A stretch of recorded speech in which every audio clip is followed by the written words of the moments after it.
সম্মানিত হাজিরিন, আল্লাহ সুবহানাহু ওয়া তাআলা পবিত্র কোরআনে কারিমে সূরা বাকারার 152 নম্বর আয়াতে আল্লাহ ইরশাদ করেন, ফাযকুরুনি আযকুরুকুম ওয়াশকুরুলি ওয়া লা তাকফুরুন। বান্দা, তুমি যদি আমাকে স্মরণ করো, আমি তোমাকে স্মরণ করব, এবং তুমি আমার প্রতি কৃতজ্ঞতা জ্ঞাপন করো, অকৃতজ্ঞ হইও না। কোরআনে কারিমের 33 নম্বর সূরায় আহজাবের 41 এবং 42 নম্বর আয়াতে আল্লাহ তাআলা ইরশাদ করেন, ইয়া আইয়ুহাল্লাযীনা আমানু যকুরুল্লাহা যিকরান কাসীরা ওয়াসাব্বিহু বুকরাতাও ওয়া আসীলা। ওরে তোমরা যারা ঈমান এনেছো, যে সমস্ত মুমিনদেরকে লক্ষ্য করে বলেছে, ইয়া আইয়ুহাল্লাযীনা আমানু যকুরুল্লাহা যিকরান কাসীরা, তোমরা বেশি বেশি করে আল্লাহকে স্মরণ করো। কাসীরা, বেশি বেশি করে আল্লাহকে কি করো? স্মরণ করো। ওয়াসাব্বিহু, আল্লাহর পবিত্রতা ঘোষণা করো। বুকরাতাও ওয়া আসীলা, সকাল এবং সন্ধ্যায়। সকাল এবং সন্ধ্যায় আল্লাহ চান বান্দারা যেন আল্লাহকে স্মরণ করে বেশি। বুখারী শরীফের 5928 নম্বর হাদিস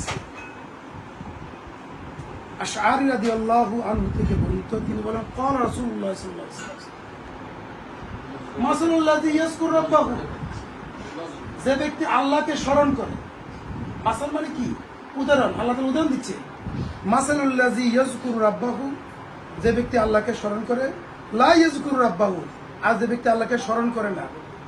মাসালু, আর তার উদাহরণ হলো, দৃষ্টান্ত হলো, হাইয়্যি ওয়াল মাইয়্যিত, যে ব্যক্তি আল্লাহকে স্মরণ করে সে হলো জীবিত, আর যে ব্যক্তি আল্লাহকে স্মরণ করে না প্রতিদিন সে হলো মৃত। 5928 নম্বর হাদিস বুখারী শরীফ।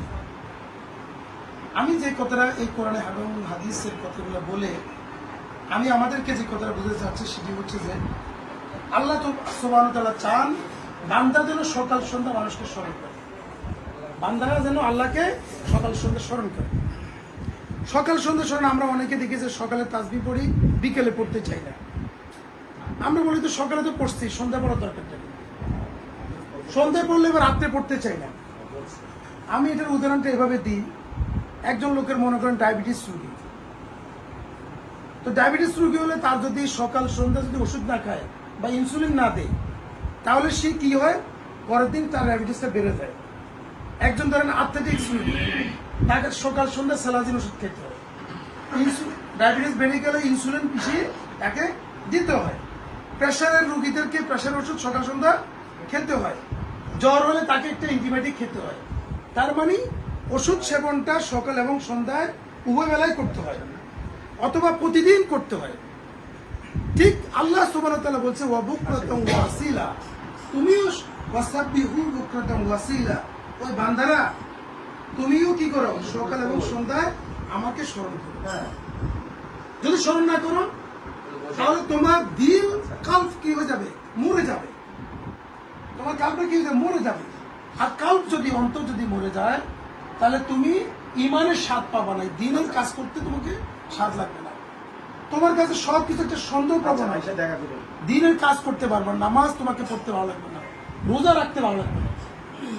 এছাড়া বেশি বেশি যত জিকির আমরা করবো, তত বেশি আমাদের অন্তর পরিষ্কার হবে, কল্প পরিষ্কার হবে।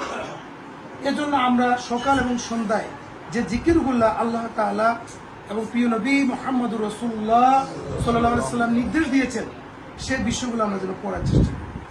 কেন পড়বো আমরা? সকালে যদি ওষুধ খাই, বিকেলে না খেলে কি হবো? অথবা আজকে ওষুধ খাইলে আমি একসাথে না খেলে কি হবো? যা হওয়ার দরকার তাই যেটা হয়।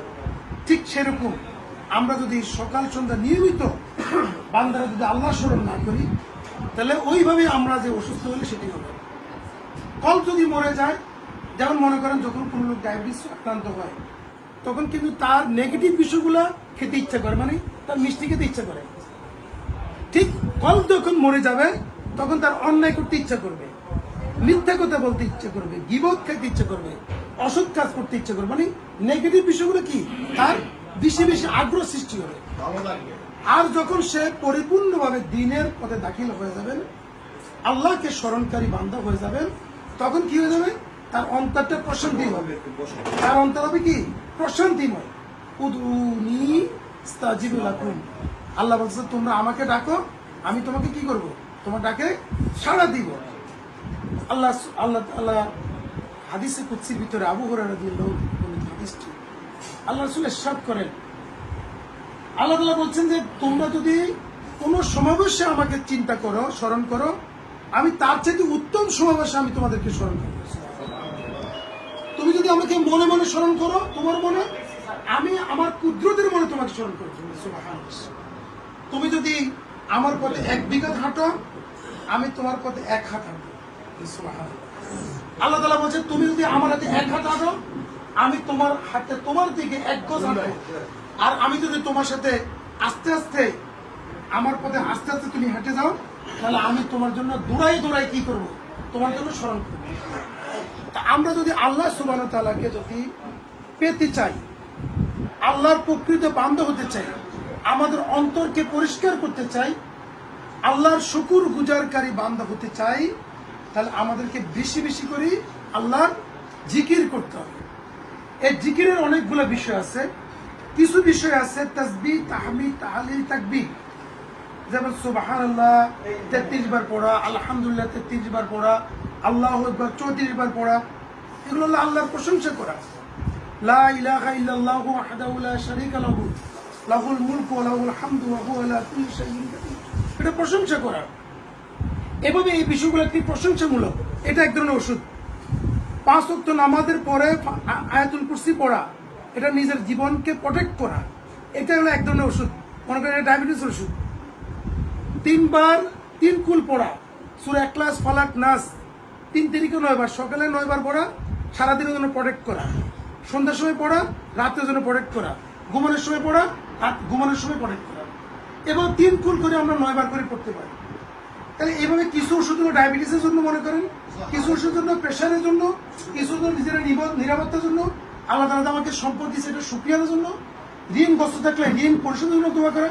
এভাবে যদি আমরা প্রতিটা দোয়া যদি আমরা মুখস্থ করতে পারি, দোয়াগুলো যদি অভ্যাসে পরিণত করতে পারি, তাহলে আল্লাহ তাআলার যে প্রকৃত বান্দা, শুকর গুজারকারী বান্দা, সেটাতে আমরা অভ্যস্ত হতে পারি।